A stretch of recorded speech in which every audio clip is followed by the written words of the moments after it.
Subscribe करिए job index को ताकि आपको गवर्नमेंट जॉब्स के रिगार्डिंग रेगुलर अपडेट्स मिलते रहें।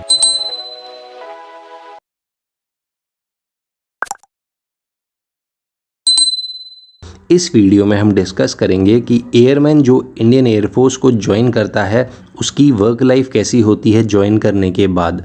तो इंडियन एयरफोर्स का काम जनरली एयर फील्ड को प्रोटेक्ट करना है, हमारी एयर स्पेस को प्रोटेक्ट करने का काम इंडियन एयरफोर्स का है। तो उसके लिए जितने भी इनके पास मोड्स हैं, चाहे वो एयर डिफेंस सिस्टम हो गए या चाहे इनके पास आपके एरोप्लेन्स हो गए, फाइटर एरोप्लेन्स हो गए, हेलीकॉप्टर्स हो गए, इन सब चीज़ों को इनको टाइमली अपग्रेड एंड मेंटेनेंस करने का काम इंडियन एयरफोर्स का है। तो इसी में जो लोग इनके हैं वही काम ये देखते हैं। इनको अपने साथ ही साथ अपने जो रिसोर्सेज हैं उनको मैनेज करने का, लोगों का वेलफेयर देखना, ये सब काम इंडियन एयरफोर्स करती है। और अल्टीमेट इनकी रिक्वायरमेंट क्या है? एयर स्पेस को प्रोटेक्ट करना। तो एयर स्पेस में प्रोटेक्ट करने का काम कैसे करेंगे? जो इनके पास रिसोर्सेज सरकार ने दिए गए हैं, चाहे वो हेलीकॉप्टर हैं, चाहे वो फाइटर जेट्स हैं, फाइटर एरोप्लेन्स हैं, इन सब चीज़ों को इनको टाइमली मेंटेन रखना है ताकि वो ये सब चीज़ें कर सकें। तो एयरमैन क्या काम करता है? एयरमैन जब स्टार्टिंग में ज्वाइन करके क्राफ्ट्समैन या लीडिंग एयर क्राफ्ट्समैन या फिर उसके बाद सार्जेंट बन जाता है या धीरे धीरे वारंट ऑफिसर बन जाएगा, तो उसका काम है ये सारी चीज़ों को, अगर वो टेक्निकल काडर में है मेंटेन करना, अगर वो नॉन टेक्निकल काडर में है तो भी लुक आफ्टर करना, और साथ ही साथ अदर एडमिनिस्ट्रेशन वर्क देखना। तो इंडियन एयरफोर्स में एयरमैन की लाइफ थोड़ी चैलेंजिंग तो होती है, पर compare to other forces easy होती है, क्योंकि यहाँ पर मोस्टली टेक्निकल रिक्वायरमेंट ज़्यादा हो जाती है किसी चीज़ की, फिज़िकल रिक्वायरमेंट थोड़ी सी कम हो जाती है। फिर भी इंडियन एयरफोर्स वो सारे काम करती है, फायरिंग, ड्रिलिंग्स वगैरह जितनी काम है जितने आर्मी और नेवी भी करती है। पर यहाँ पर थोड़ा सा रिलैक्सेशन हो जाता है कंपेरेटिवली, क्योंकि हर समय इनको अपने मशीनरीज को पॉलिश करने का काम रहता है, अपने इक्विपमेंट्स को रेडी रखने का काम होता है। और मोस्टली जो भी इसमें काम करते हैं वो सारे एयरमैन इन्वॉल्व होते हैं। ग्राउंड वर्क यानी प्लेन को उतारना, ले जाना, किस बर्थ में किस आपको हैंगर में रखना है, उस हैंगर की सफाई, उस एरिया यूनिट की मेंटेनेंस, स्टेशन को अपकीप करना, सारे काम एयरमैन से रिलेटेड होते हैं। बट सबसे इम्पॉर्टेंट चीज़ क्या है? चैलेंजिंग तो है, साथ ही साथ कंफर्टेबल उसी के लिए है जो चीज़ें सीख जाता है, क्योंकि टेक्निकली साउंड ज़्यादा है एयरफोर्स। तो यहाँ पर लर्निंग बहुत इंपॉर्टेंट करती है। यहाँ पर कोई बंदा थोड़ी भी गलती नहीं कर सकता, क्योंकि कॉस्ट उसके एडवर्स होंगे अगर किसी ने गलती करी। तो सब कुछ लर्निंग पे डिपेंड करता है, कैसे आप ग्रो कर रहे हो। हर रैंक में यहाँ टेस्ट होते हैं, प्रमोशंस के लिए टेस्ट होते हैं, तो हर चीज़ को क्लियर करके आप आगे बढ़ते हो। तो आपको पढ़ना भी खूब पड़ता है एयरफोर्स में। अगर आपकी लर्निंग है, नॉलेज आपकी सही हो गई है, तो आपकी लाइफ कंफर्टेबल एयरफोर्स में एज एयरमैन हो जाएगी। Point number 1। दूसरा, यहाँ पर प्रमोशन थोड़ा स्लो है कंपेयर टू अदर सर्विस और वैकेंसी डिपेंडेंट है। वारंट ऑफिसर के बाद आपको आगे बढ़ने में थोड़ा टाइम लगता है। फॉर एग्जांपल सार्जेंट बन जाते हो आप 13 साल में, उसके बाद भी आपको ऊपर warrant officer, master warrant officer तक पहुंचते पहुंचते 26-27 साल लग जाते हैं।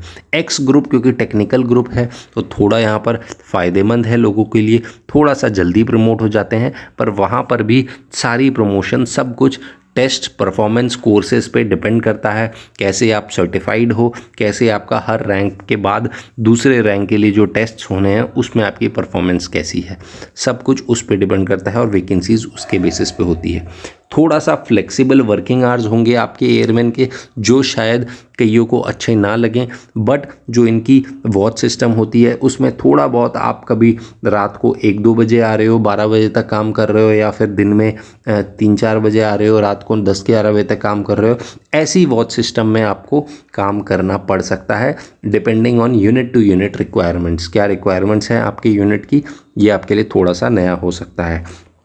प्लस थोड़ा सा फ्रीक्वेंट ट्रांसफ़र्स होते हैं आपके, एक जगह से दूसरी जगह में 2 से 3 साल में जनरली ट्रांसफ़र हो जाते हैं। तो हर स्टेशन में आपको जाने का मौका मिलता है, चाहे वो नॉर्थ ईस्ट साउथ या वेस्ट कहीं पर भी हो आपके ट्रांसफ़र्स आ सकते हैं। तो फैमिली के लिए थोड़ा सा एक ये प्रॉब्लम होता है, नई जगह में जाना थोड़ा सा इशू होता है। बाकी एक्स ग्रुप वालों को थोड़ा ट्रैवल ज़्यादा करना पड़ सकता है, क्योंकि ये टेक्निकल टीम का हिस्सा होते हैं और सपोर्ट टीम का हिस्सा होते हैं।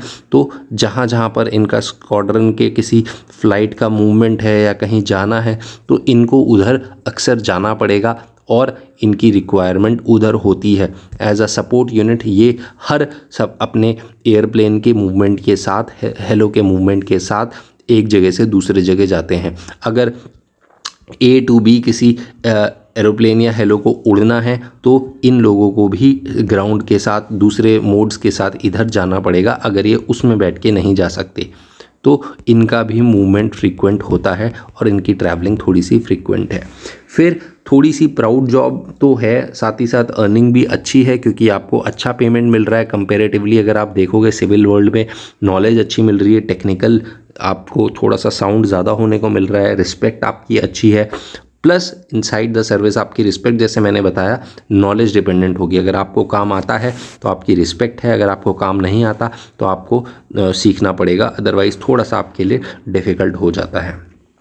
कभी कभी चीज़ें डिसअपॉइंटिंग हो सकती हैं, कंटिन्यूसली आप काम कर रहे हो, एक के बाद एक आपकी वॉचेज़ आ रही हैं, आपको कभी कभी लग सकता है कि हाँ ये बहुत ही हार्डशिप वाला काम है, कभी किसी ने आपको डांट दिया, या कभी हो सकता है आपके साथ किसी का बिहेवियर थोड़ा आपके वर्क को लेकर ना अच्छा हो, तो आपको बुरा लग सकता है कि कभी कोई फॉल्ट आ गया, या कभी किसी ने आपको किसी पॉइंट पे चेक कर दिया, चाहे वो बुक मेंटेनेंस हो, चाहे वो लॉग अपकीप हो, चाहे वो सिस्टम मेंटेनेंस के रिगार्डिंग हो। तो उस चीज़ों को सबको आपको प्रोफेशनली लेना है और उससे चीज़ें सीख कर आगे बढ़ना है। तो ये सिचुएशन हर जगह आती है, हर डिफेंस फोर्स में आती है। जिसकी टॉलरेंस ज़्यादा होती है वो ये चीज़ों को निकाल देता है, और जिसकी टॉलरेंस कम होती है और जिसके लिए होती नहीं, जैसे मैं अपने वीडियोज़ में पहले भी बता चुका हूँ।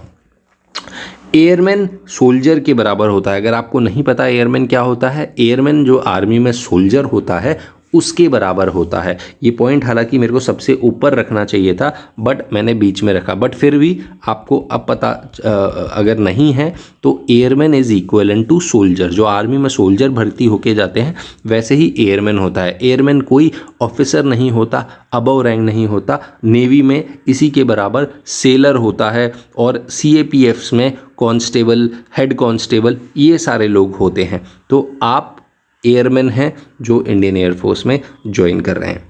फिर यहाँ पर 2 से 3 वॉच सिस्टम, जैसा मैंने बताया आपको 3 वॉच या 2 वॉच में काम करना पड़ सकता है बेस्ड ऑन यूनिट रिक्वायरमेंट, कि आप कभी 1 से 12 रात को 1 से 12 बजे तक की आपकी सुबह वॉच है, फिर उसके बाद आपका दिन आराम है, फिर नेक्स्ट डे आपको रात को 10-11 बजे आ जाना है। ऐसे आपकी वॉचेस चेंज होंगी जो आपको यूनिट सिस्टम पे पता चलेगा।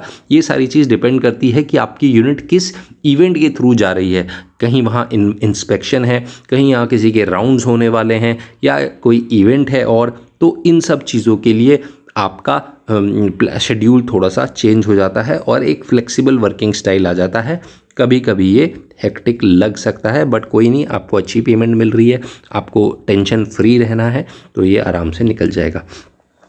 रिस्पॉन्सिबिलिटी यहाँ ज़्यादा है, जैसे मैंने बताया कि आप थोड़ी सी भी गलती नहीं कर सकते, क्योंकि उसके एडवर्स इफेक्ट होंगे। अगर आपने कोई चीज़ का मेंटेनेंस या कोई लुक आफ्टर कर रहे हैं, आपको उसको परफेक्ट काम करना है।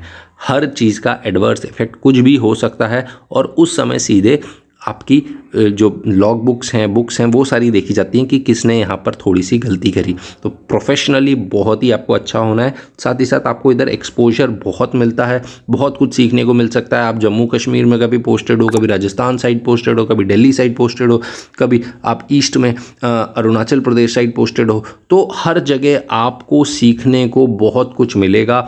एक्सपोजर बहुत अच्छा मिलेगा।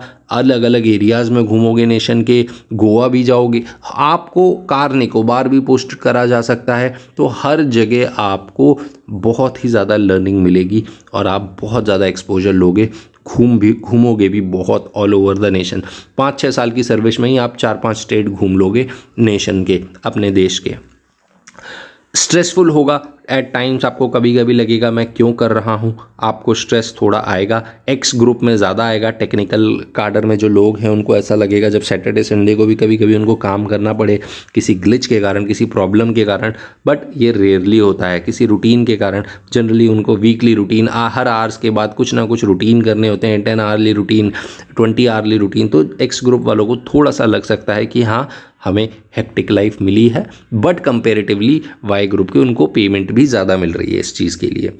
एनुअल मेडिकल्स आपको फिट रखेंगे। अगर आप देख रहे हो लाइफ ऑफ एन एयरमैन कैसे होने वाली है, तो सालाना होने वाले एनुअल मेडिकल्स आपको फिट रखते हैं, हेल्दी रखते हैं। आप हमेशा आप कीप रहोगे, रिटायरमेंट तक दौड़ोगे, भागोगे, खेलोगे, सब चीज़ आपके हाथ में मिलेगी। प्लस सारी फैसिलिटीज़ मिल रही हैं घर वालों के लिए, बच्चों को पढ़ाने के लिए स्कूल मिल रहे हैं डिस्काउंटेड रेट पे, केंद्र विद्यालय हों चाहे वो पब्लिक स्कूल्स हों।